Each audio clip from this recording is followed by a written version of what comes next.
Since I brought up in passing a subject not before last, it's about time that some of you should be able to see that things that appear from one view to be ancient, mystical, spooky, and otherwise, there's a real basis for them, even though they might not have any permanent pertinency for anyone now. But I was mentioning some of the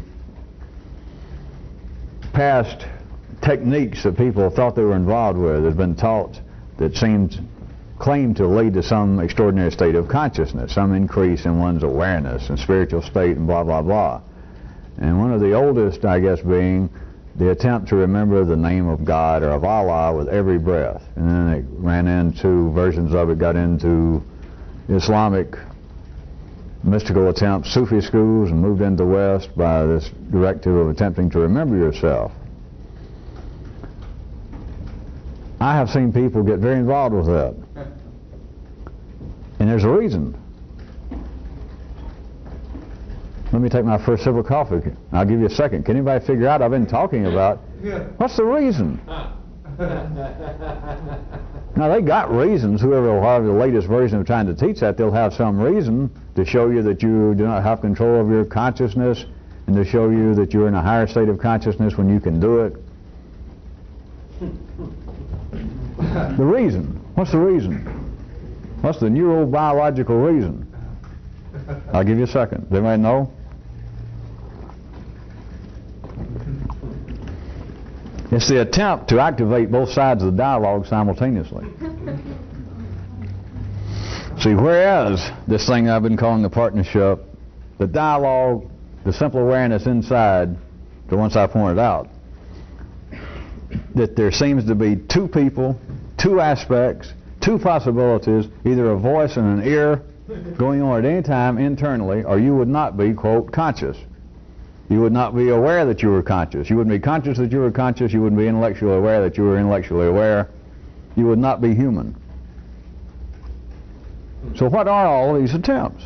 To tell people, attempt, as long as you're awake all day, that every time you breathe, say, blessed be the name of Allah. That sounds great. The truth is, somebody was going to use it, they could have, said, with every breath you take, say to yourself, okra. Okra. And once you work your way up, maybe say then okra and corn. Succotash. But that does not sound very enlightening, encouraging to tell people that. So you say the name of God with each and every breath. Either say the name of God or to think to yourself how blessed it is that I get one more breath. How blessed it is. And sure enough, it has an effect on certain people. You notice the world's population is not so involved with these kinds of hobbies, but the kinds of people, generally the larger pool that you people are drawn from, that's the very kind of thing that can become captious. That you can feel as though that is meaningful. If I could do that 24 hours a day, as long as I'm awake, if I could do that, I'd be a different person. And you would. But I'm telling you why. Because the way it stands, if you can hear me now, I keep trying to flesh it in more and more for you. The dialogue amounts to this. At any particular second, in you and everybody under ordinary conditions, that there is an active part and a passive part. That's why I called it the partners. That's why I call it now the dialogue. A dialogue is not two people talking at the same time. That's Bible. A dialogue is, at any given time, apparently, one of you inside this brain activity is functioning in a more active way. This is all relative, but in a more active way, such as we could say, ad hocly I could say, that one side of the dialogue is talking and the other side is listening. Now you've never looked at it that way. No one has. And you have got to be fast, you have got to become a little more complex to understand it, because it's not as simple as two humans, as one person saying blah, blah, blah, blah, blah, and then the other one listening, and then it's the other person's turn, blah, blah, blah, blah, blah. Because it can shift, getting very close to what simultaneously is, that is the speed of light. And unless you are making a specific effort to try and investigate this matter, me saying that it's like two different voices, or it's a tongue and an ear, they can switch places so quickly that you can't even tell, that not only can you not tell if they've changed, you lose track of the fact that there is an active and a passive. Because imagine a big wave coming up at the shore. You see the wave, you can tell it comes in and then it goes out, and in and out. And yet in the midst of all that are all these little ones going back and forth. That's almost what the dialogue is. But these attempts that have been presented and been believed as being based upon some kind of spiritual, otherworldly, metaphysical flaw in the thinking of man that we've got to correct, all of that's based upon what I am telling you biologically, neurobiologically. All of this is an attempt that nobody could ever define to get both sides, both aspects of the dialogue operating simultaneously. And by such things as, or describe it as the attempt to remember oneself, just to remember that I am here, no matter what else is going on. If you could do that all the time, it will give a feel for the seconds that you even try to do it. That whatever's going on and you suddenly think, all right, I'm supposed to remember the name of God, or I'm supposed to remember that I exist. And so whatever's going on, then you suddenly try, all right, I exist. And then whatever was going on up here does what? It becomes passive. In other words, it stops. And all you've got is, all right, am I self-remembering? Am I remembering the name of God? And you think, yeah, I am. You think, well, I almost had a feeling there, and now it's gone, because now, this is the kind of shift. Now this is no longer anything unusual. Now this is the active part of the ordinary dialogue. But instead of you thinking, boy, am I horny? Now you're thinking about, boy, am I self-remembering? Am I remembering the name of God? So then it drifts off and you forget about it. You understand? The ear becomes a tongue. If I was Salvador Dali, or I could do...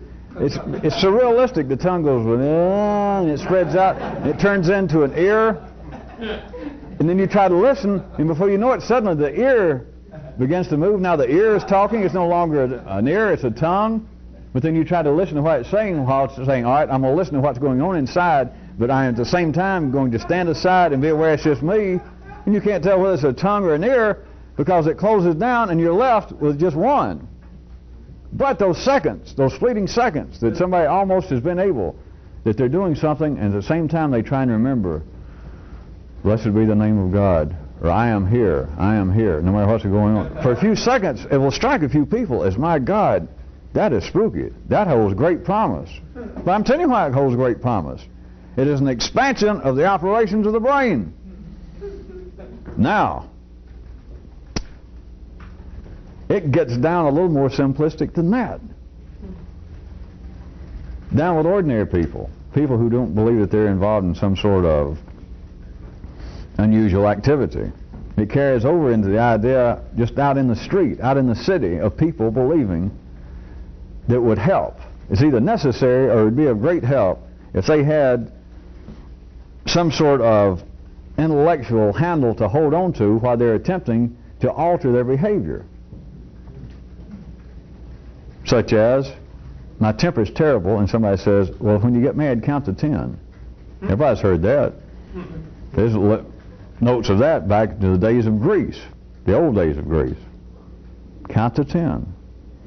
Or nowadays, the kinds of things, the power of suggestion, or you need a mental support when you're going to try and alter behavior. You enroll in some club or class that's going to teach you to lose weight. They say, all right, besides all that, here's the diet you should go on, and here's how many calories you should have, and etc. But besides that, all day long, you should tell yourself, I am actually thin. I am actually thin. I am actually thin. Of course, that's normally passed off as being some sort of intellectual or subconscious support and encouragement. But I'm telling you what it's based upon initially. It is to activate simultaneously both sides of the dialogue.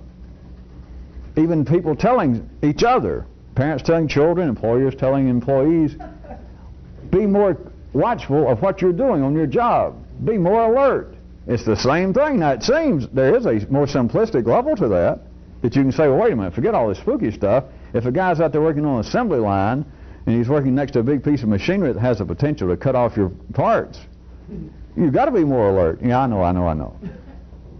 It doesn't belie that, but I'm telling you something else. The whole thing about people encouraging each other, one generation, your parents telling you, hey, when you're out cutting the grass, watch what you're doing. You were cutting into the flowers. Be more alert. All of that is a very simplistic compared to what we're dealing with what you should be dealing with, a more simplistic desire, without knowing what to call it, to activate both sides of the possible dialogue, to get all possible, or to get more, in the city sense, of your potential intellectual functions going simultaneously. But they don't know how to talk about it. They don't know what it is yet. Life is not made available, so it comes out. And stuff like this, like it would be to your great spiritual advantage, and it would bring on some kind of spooky state and teach you to change, mud into gold, and you can walk on the water and all kinds of great stuff. And you get real rich, and so people listen. And then this guy, 2,000 years ago, last week somewhere, with a funny hat and turban, he'll say, every breath you take, no matter what you're doing, say, blessed be the name of Yogi Smith, of God. And with some people it hits them, but they've never known what to call it. They say, if you're going to get mad, you've got this temper. You've always had a temper since I've known you, but here's a little trick.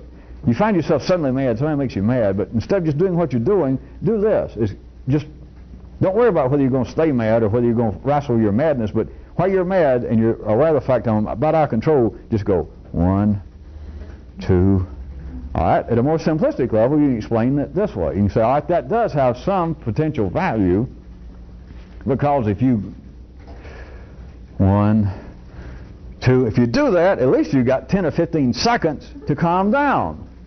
I know all that, but I'm telling you that it is more basic than that, because no one has never known how to explain this. There is no way life doesn't need people to do this yet, but it's a kind of internal encouragement to try and get people to more fully use this potential, to at least begin to push out at the limits of it. And it comes out in these ways all the way from sounding as though it is a prescription for a would-be metaphysical experience to subconscious or subliminal reinforcement in your attempt to change yourself. And it's all based upon the same thing.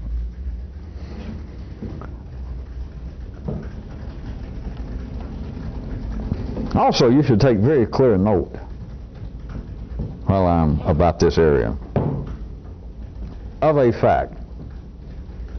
Now, I should be able to get a little more sophisticated and complex with you. That although people can apparently, I'll go ahead and say it, that although people can apparently change their behavior, they cannot alter their intelligence. I didn't say increase it. I'm not talking about get smarter. For those of you that still have difficulty knowing exactly what I mean when I say intelligence, men can apparently alter their behavior, but they cannot change their understanding.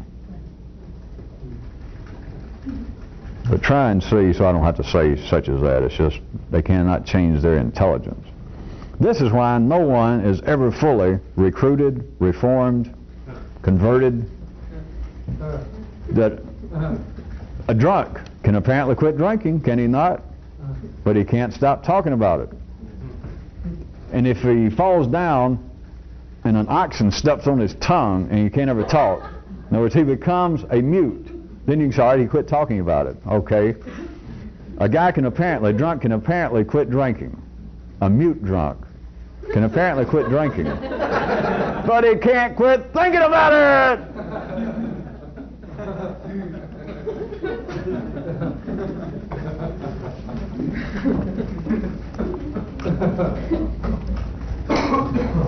This is tied in, if you'll also note, those of you that think, if you were crude enough in the past to think that I have in some way just blanketly or out of hand have attacked religion, or that you thought religion deserved to be attacked, you don't know all the work that religion's been involved with. Religion has done more crap.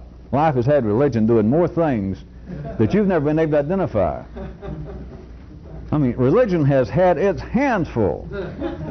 It was the original science. It was the original living example of stupidity. It's been everything. But I was going to point out something else. Look at all the religions have always been involved. I've pointed out not too long ago that what you find in religions is directions to change behavior. Directions and directives to change behavior. And I point out that they have not been involved with attempting to change the way people think. Those of you who got good memory, this was a week or so ago, and I said, all right, Some of them apparently will give like an en passant notice about what you ought to do so and so. But that night I was pointing it towards somewhere else. But now let me point out that in all religions there is specific directions or directives that you haven't really changed until you have changed in your heart or in your mind. But it's turned out now in the Western world at least, and they normally say in your heart, that you may quit committing adultery, as the Christians and some of the more orthodox holdovers from the Jewish faith, I guess, would still support. But if you're involved with lustful activities in your mind, you still hadn't won the battle. What's going on there? Same thing I'm talking about.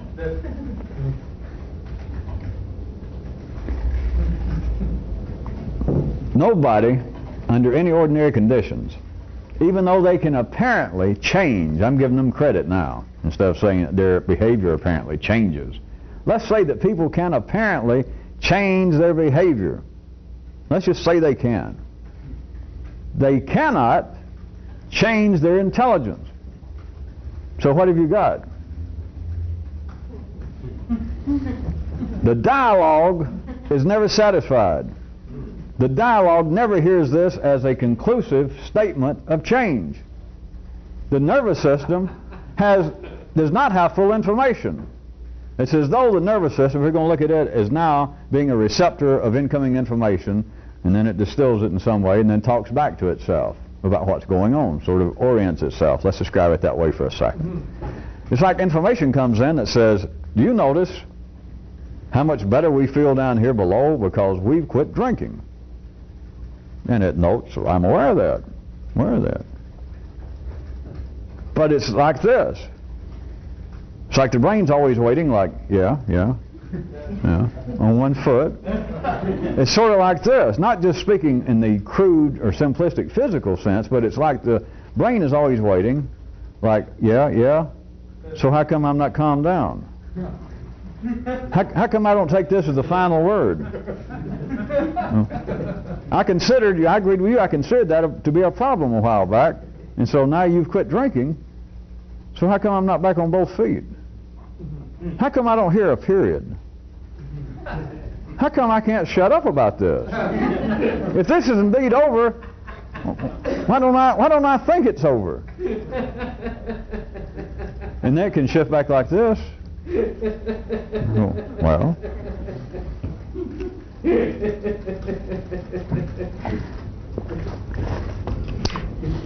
there's only one real change.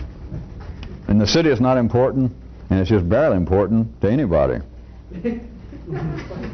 But it would only be somebody who has actively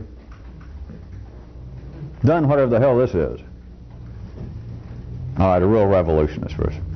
It's only such a person that no one can change behavior, which is, well, I know it sounds like a big deal, but it's only them that can change behavior and undergo a parallel change in their intelligence.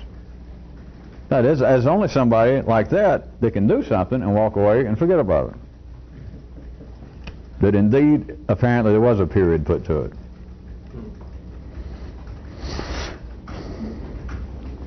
But to help you along your way, I could say this. There's only real revolutionists could do that.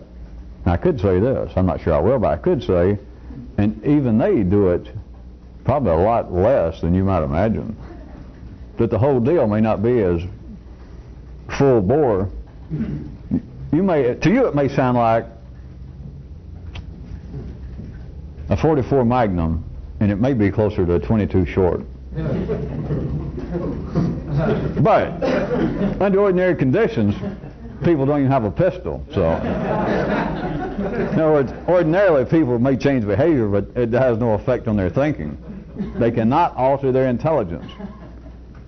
That apparently, there's no doubt, even though I've told you otherwise in the full sense of it, but there's no doubt apparently people who used to drink booze can stop. People who used to smoke can stop. People who ate too much can cut down on their eating. People who used to beat up on their husband or wife can cease to do so. People who are lazy can get up and run. You just seem to be surrounded that people can change the way they behave. But people cannot change their intelligence.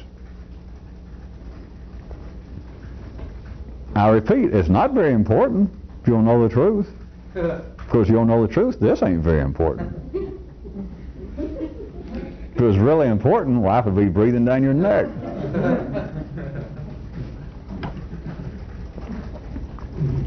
But you have not changed. I've talked about this. Some of you will be able to piece it together like me, drawing in a lot of the peripheral past parts. But all sorts of things about not telling yourself what you're doing, not admitting what you've done, not bragging on yourself, which I told you had nothing to do with ego, sham humility. And I pointed out that there was a backdoor approach that would simply be what somebody would do, but I would be doing less than a true service to you to tell you to, well, imitate it. But I simply point out in our fictitious list of revolutionary rules of conduct such things as that if you changed, you wouldn't tell anybody. But some of you see why now? Not for any reason that can be described under ordinary conditions. You've got to understand that if you had actually changed, what changed was both sides of the dialogue. That you changed not only behavior, you changed the way you think. So, the dialogue internally had nothing else to say about that. So, for you to mention it, you got to go back and churn up your own damn account. You got to go back, all right, I guess most of you see it, but you got to go back, as it were, the thing's almost healed, and you got to go back and take some sandpaper and pull the cut back open. It's what you're doing. You got to go back and undo something that you did. It'd be bad enough if somebody said, hey, didn't you do so-and-so? And you might be caught flat-footed under social conditions. You have to say, all right, well, yeah. So, for a second, you're almost back with making the dialogue realize, hey, so you might have to go, well, yeah, but hey, where'd you get those new shoes, boy? But God forbid that you should ever bring it up on your own of, yes, I used to drink, nasty habit, ooh, nasty. Let me tell you how much better I feel. Well, you just quit feeling better. If you got to talk about it, you ain't feeling better. The dialogue is started back. Your account is being churned at no profit to you. None. N-O-N-E, zilch, nil, zero. How about the many things I've said, hinted, are typical examples I've tried to pull out throughout literature and movies about the strong, silent hero? It's not that intelligence, that human speech itself is in some way detrimental to doing anything heroic, even anything morally feasible, anything profitable. But it is that talking about what you're doing does not go, once you understand it, does not go hand in hand with actually doing anything. Because if you actually do something, we're talking about that both sides, both aspects of the dialogue got taken care of. That is, that you did it, whatever it was. I'm calling it change, but you did something. Your behavior did it, and internally you did it. There's nothing to talk about. That's what a real hero is. That is the real John Wayne. That is the real whoever in literature. It was hard to portray strong, silent types in literature. But they were normally referred to before the movies as simply men of action. Good old stories like Alexander presented with the Gordian knot, and looking at it, and everybody else tried to figure it out all those years and years, and fooled with it, and talked about it, and wrote theories about how it might be untied, and he pulled out his sword and went. That was sort of the John Wayne or the Clint Eastwood of BC times. But you should be able to see by now, some of you, that there is a neurobiological basis for all of this. All of this. You should see why, since I brought it up again, that would be feasible under certain conditions for somebody to look at some of you, if you were more exemplary. They were, of course, being rather charitable, but to accuse you people that's been around me too long of being shallow. And last time I brought that up, a few nights ago. A bunch of you laughed in a different way than the last time I brought it up. But do you see that in a sense you would be shallow because under certain conditions about certain subjects you've really got no dialogue going on. The only way this dialogue goes on is there's some question still that you have toward whatever the subject is. Now I mean in the broadest possible sense of there's still some question on your part. Now you're way beyond the most basic part of there's still a question. The most basic question in the human nervous system is, should I do this or not do that? That's the most basic question. And that most basic question at the very simplistic level is, will this kill me? Will this do damage to my physical being? You got that in conjunction with all the animal kingdom. It comes up a little higher in the nervous system. Then the question is, should I do that? And then it gets to be less of a pressing matter of your physical health, but it becomes a matter, as it's called in the city, of moral, spiritual, intellectual questions of, should I do that? Is that the proper way for a human to behave? And having the dialogue, having binary consciousness, there's always the question, well, is it? Well, my religion says it is, but I'm no longer a good Catholic. Yeah, but wait a minute. Most other religions say that's not either. You understand the dialogue is still going on, or it can be someone who apparently is a fanatic, let's say religiously, and they could say, you could hold their thumbs to the fire, put their little teeny parts close to their zippers and starting to whip them up, and they could say, all right, I'm going to tell you the truth. And you say, do you really believe that this is evil, this thing here? And the person says, yes it is, and you can bring on Cardinal Fang or Takamara, and no matter what they do to me, I still insist it's evil. And you can kill me, but I still say it's evil. But now do you people, surely you suspect, it's got nothing to do with morality, it's got to do with the operation of the human nervous system. The person still has a dialogue because they see their nervous system is still wired up as it should be. Those that would, let's say that the person would die, and as their dying breath holler, I still say it's evil, whatever the thing was under discussion. I still say it's evil. And the person gave their life. You could say, well, there's somebody that was fully convinced, right or wrong. That was somebody that's fully convinced, and they were not. They were more passionately half convinced than the people that killed them, maybe. But in the city, you can't be over half convinced. Because if you're convinced it's right, you're also convinced of this. What? That there is an alternative. Which is, well, the wrong alternative.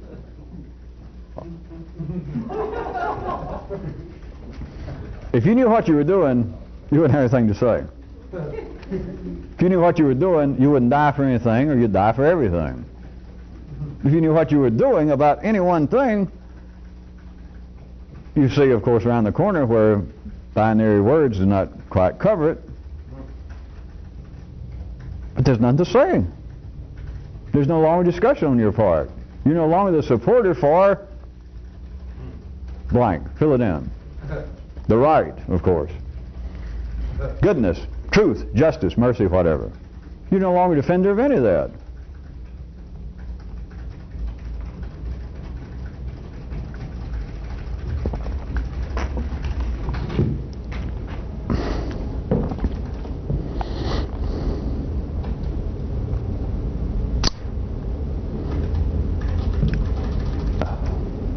A bit more on something else I happened to bring up night before last.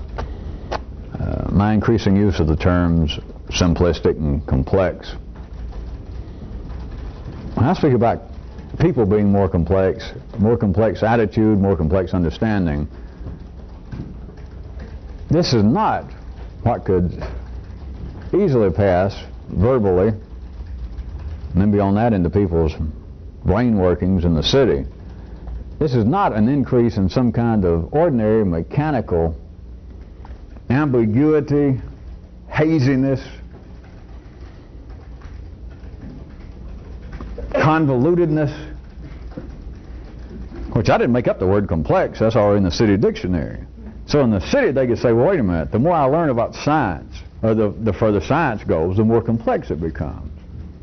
No. That's not what I'm talking about. But you can say, well, all right, if you start off in life and you were raised as a Baptist, you would have a fairly, if I may say so, parochial view of religion. But then, if you got out in the world and you became more sophisticated and kind of worked your way up, became, let's say, a Presbyterian, and then maybe really got successful and became an Episcopalian, you would be more complex. You would not have these simplistic views that, well, hey, if you wear jewelry, you're evil, or if you go to the movies, or if you have a cocktail. They could say, well, that's becoming more complex, and it's not.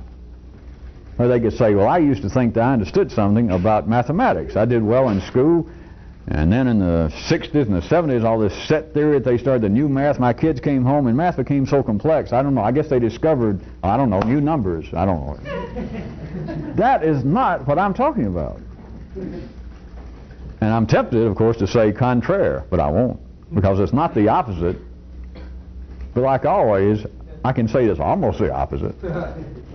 What I speak of as being complex is simply an enrichment in the known information. An enrichment. Not that it's becoming more obtuse, which if you said in the city, ordinarily, to most old intelligence, if you say, well, this matter is becoming more complex. Now, right away, most people's nervous system would tense a little because they take it to mean, all right, it's becoming harder to understand. It is becoming obdurate.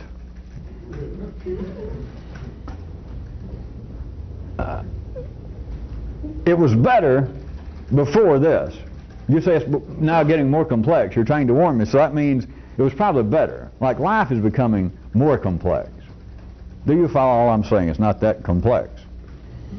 That generally speaking, in the city, all the way from specific disciplines and sciences to people's attitude toward life in general, is that if things become more complex, it's usually, in their opinion, it's usually a step backwards. Oh, I know sometimes they call it progress, but it's not. They're just trying to fix things that don't need fixing. They just keep trying to glue wings on the pigs. But the truth, when I start to say the correctness of it, that I'm almost want to say contrary, that it's the opposite, which is not in the 3D world, but it's almost, because what I mean by complexity, that your thinking becomes more complex, it's almost as though it becomes more simplistic. Not really, of course, because if you're too big of a simpleton, you wouldn't even be here. Or if you were here, I don't want to think about that.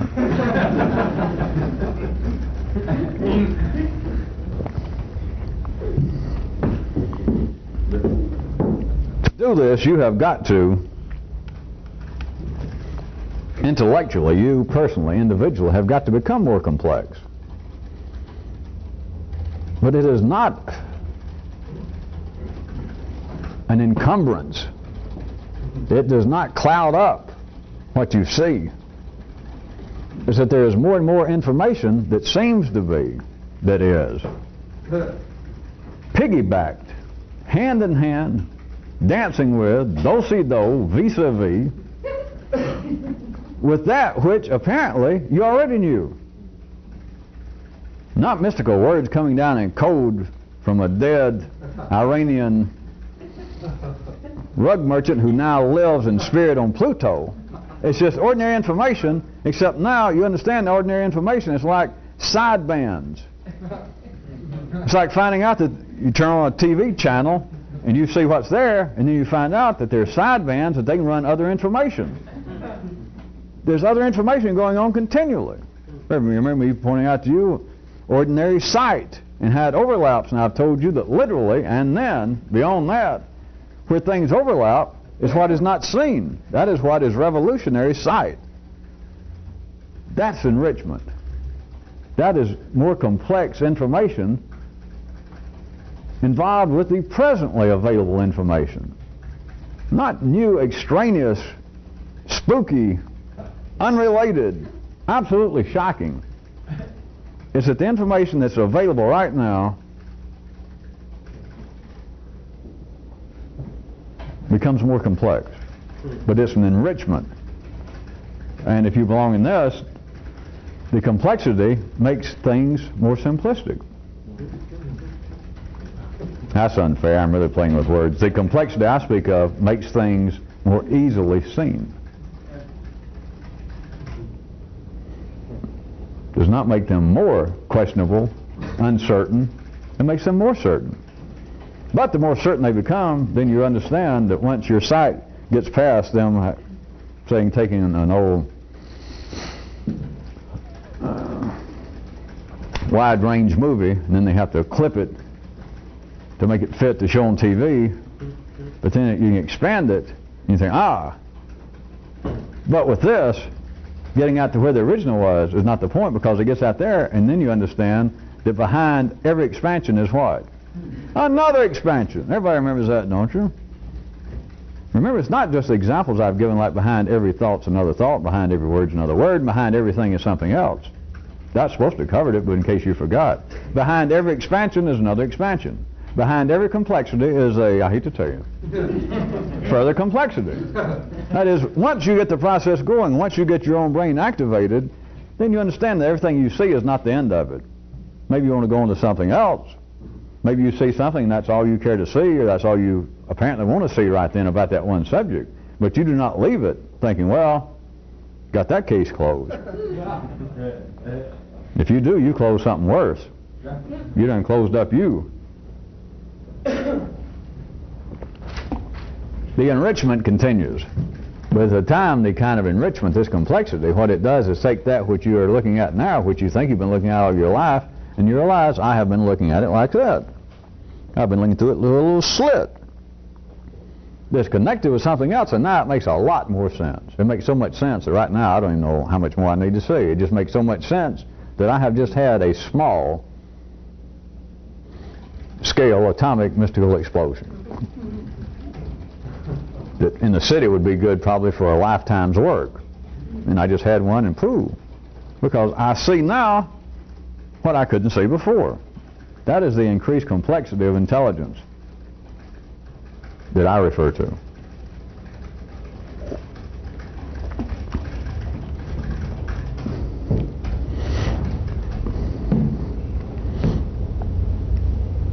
Next paragraph.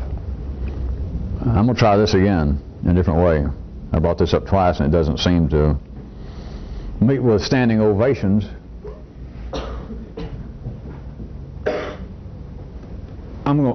For a third time, I'm going back to the same example, just to show you that I don't give up. And then we'll move on to something else. That is another way to look at it. But if shopping, if that can be a hobby, which in the city it is a fine hobby, splendid hobby. But if that can be a hobby, then with a more enriched intelligence, I've tried to get you to see not shopping can likewise be a hobby. It's not it's not a passive reaction to something, and it's not an attack on shopping. But if you find that shopping is one of my hobbies, always watching the paper, looking for sales, even if I don't buy a lot, I like to go out and look, that it gives me something to do, no problem. But if you found that that is really just a mechanical hobby on my part, besides any exercise you may get walking up and down the mall or turning the pages of the paper, but you find it is something that is in a low-level sense addictive, that I do it constantly, then you could take on for some period of time non-shopping as your hobby. Not to hurt yourself, not to prove to the gods that I'm not all that materialistic. It's not that. It's just, I want to do that, but you find out I can refrain from doing it, and it's as much fun. This is not true out in life now, in the city, but that you can get as much out of it for some length of time as you did out of shopping. Of course, to be involved with this, I should go ahead and be a little more accurate. In the beginning of not shopping, it's a lot more fun than shopping's been recently.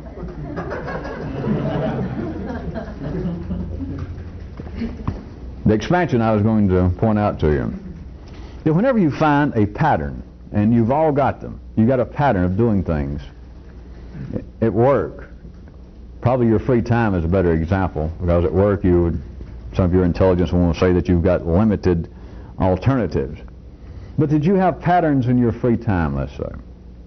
And then let's say that one of your patterns gets interrupted, just accidentally.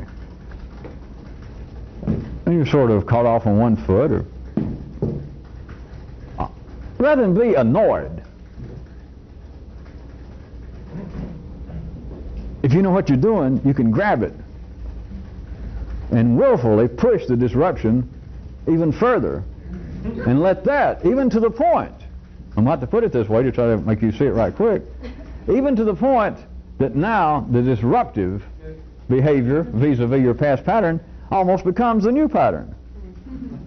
Not shopping can become the new hobby to replace shopping for some length of time.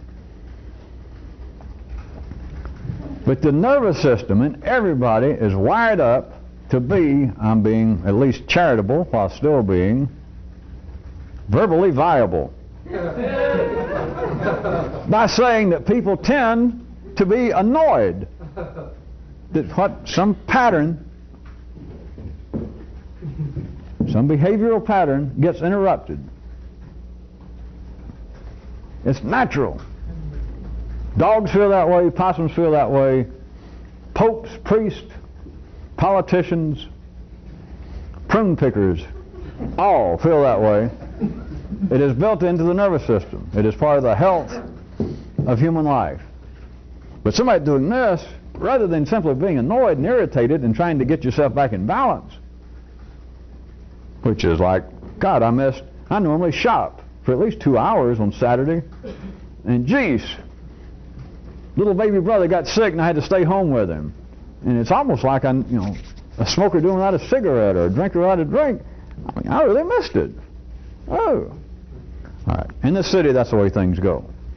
What you people should be able to do, rather than accepting any of that, is you can jump right there and you have what will turn out always to be a new use of energy. It appears to be new energy available. But you always have it. Grab that as the new hobby. And if any of you have your nervous system try to say, well, that sounds a little vague, then that's why I put it that way. Take the disruption now and make that the new habit. In other words, whatever the disruption was, then I had to stay with little baby brother Saturday afternoon. Then from then on until further notice, every Saturday afternoon, as long as baby brother will put up with it, let's assume he will, he's a little one and he doesn't, is you start doing that. Or perhaps you just find, well, just staying around the house, I normally get out and go shopping, then just stay there. And if baby brother's asleep or something, then do something there at the house. In other words, make that the new habit. Don't worry about how long. You don't know how long you're going to be alive. But make that the new pattern. Turn the tape over. Try this.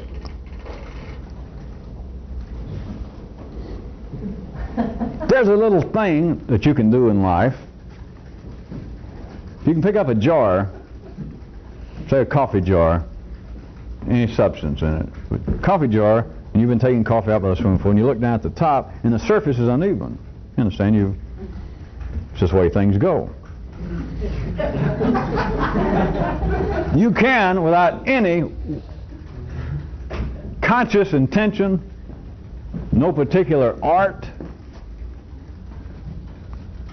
no specific intention, in fact. But I assume everybody knows this, or as soon as I describe it, you know it's true. You can look off, take that jar, and let's say to the surface of whatever it is, flour or meal or coffee, like all uneven. All you got to do is just shake it, without even looking, with no specific intent, just for a couple of times, and set it down, and what happened? Without you looking, without it being your specific intent, the surface will level itself out. Just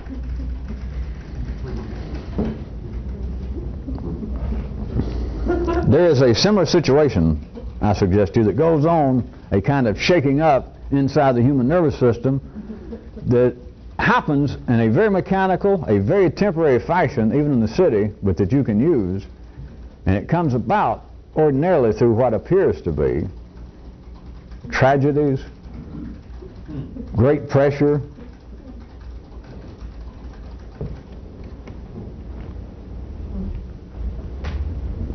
surprises, interruptions in patterns of behavior, patterns of your life. Commonly known right now as the stress of one's lifestyle.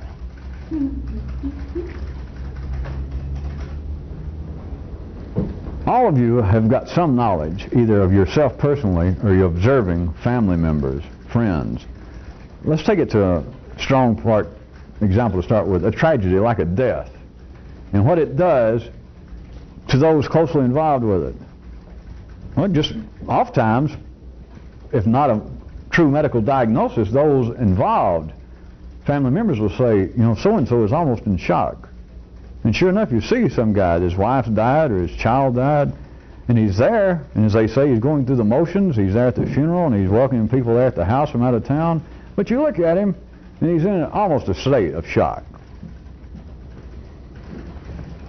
There are varying degrees. The same kind of thing happens for somebody's patterns to be interrupted, not to be able to go out shopping. It is always temporary, and people try to shake themselves out of it. That somebody, let me take the strong example again, after a few days, a few weeks, somebody goes to this man who's so grief-stricken over this death of his child.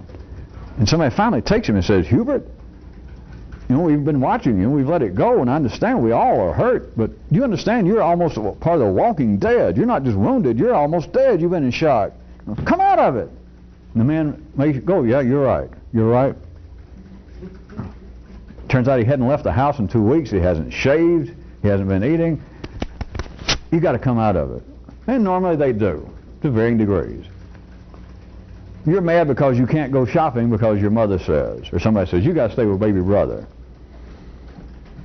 An interruption in your pattern. And you may get so mad that your mother or whoever asked you to do it, that seemed very responsible, may come back along later and say, you know, come on, ease up. You know, you can go shopping later, next week. I hate to ask you to do this, but good grief. You can't die over missing going shopping. Same thing. The point is, this kind of shaking up, this kind of interference. Now in the city it doesn't matter, but let me say this to lead you to where I'm trying to show your potential use for you people. In the city, not only is it mechanical and temporary, it is not put to any use. But it's almost as though the people there had a passing time. There's almost as though that somebody shook up the jar and you're the uneven level of the coffee, and it's almost as though it put you back at ground zero. It's almost as though you had a clean slate, at least in some regard.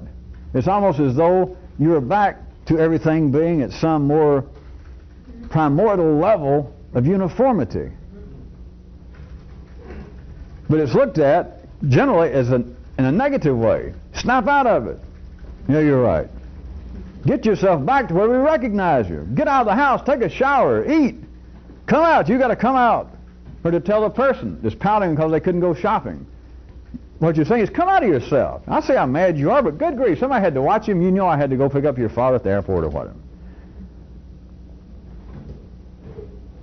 You can willfully use that because, whereas when other people find things to be a surprise in a negative sense, a disappointment, some new pressure's been put upon me, somebody has interfered with my life,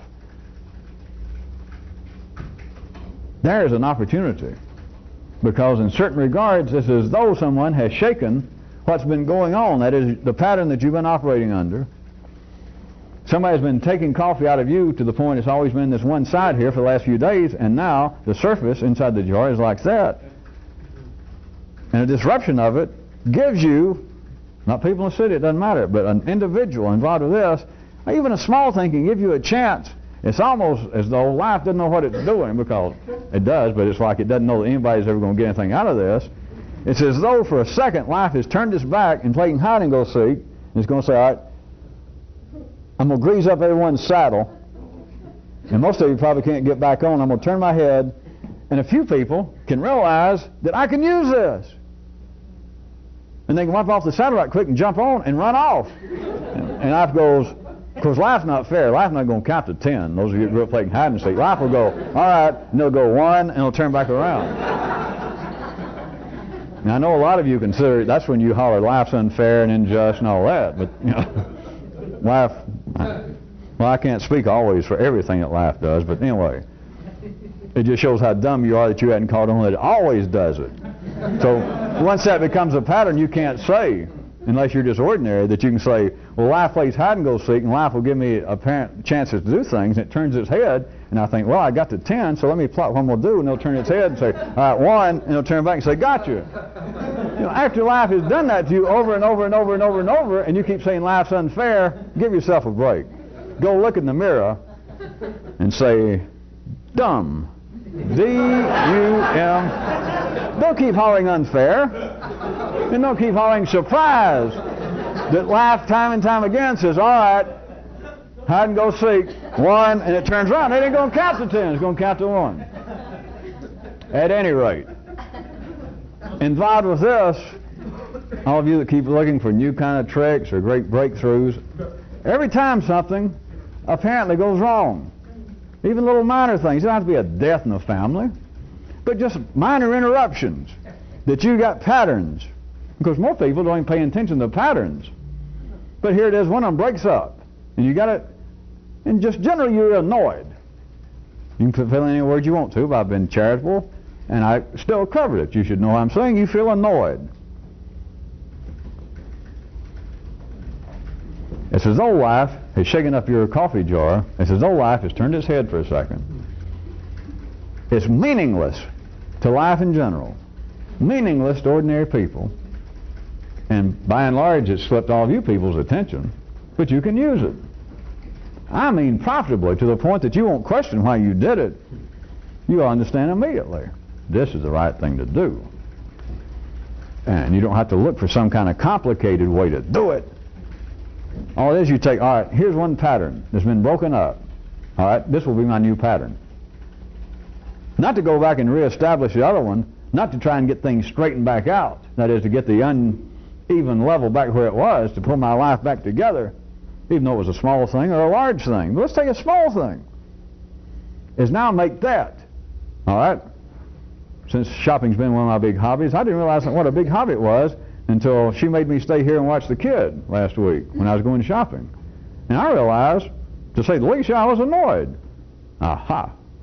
That's my new hobby, not being annoyed. That's already one of your subcarrier hobbies. But the new hobby is, I won't go shopping. Or, my new hobby is, every Sunday afternoon when I would normally go out and do something, I'm going to stay here and tell Mom to take off that I want to stay here with baby brother for at least 2 hours, the 2 hours I'd normally be out. But I'm going to tell her from now on, I want you to plan. I want you to take off and not go take a nap. Go shopping, and I want to stay here. I need to spend more quality time with kid brother. It will produce, as some of you already know, it will produce what seems to be new energy. Appears to be. But it also opens up the potential for you to look through new holes, new cracks in the fabric of things.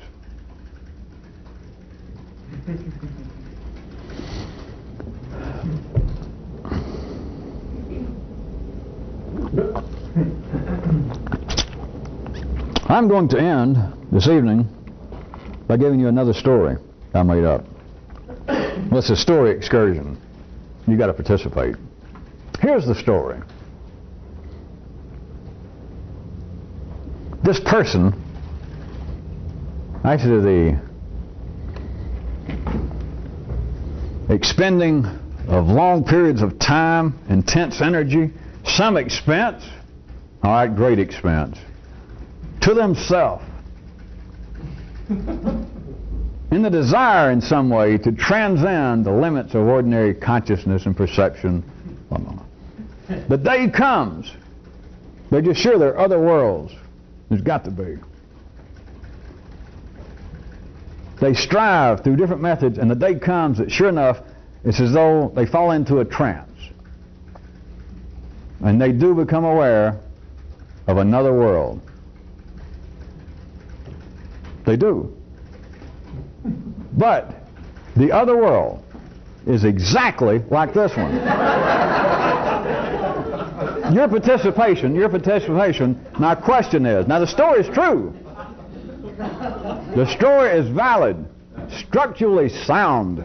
My question to you is, now, I told you the story, gave you what amounted to the punchline, that other world, now I'm talking about there was another world, another one, that he's finally there, he or she, that they do exist and they're there, and that other world is exactly like this one.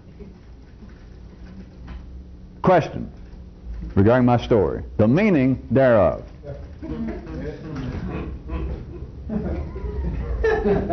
Good day.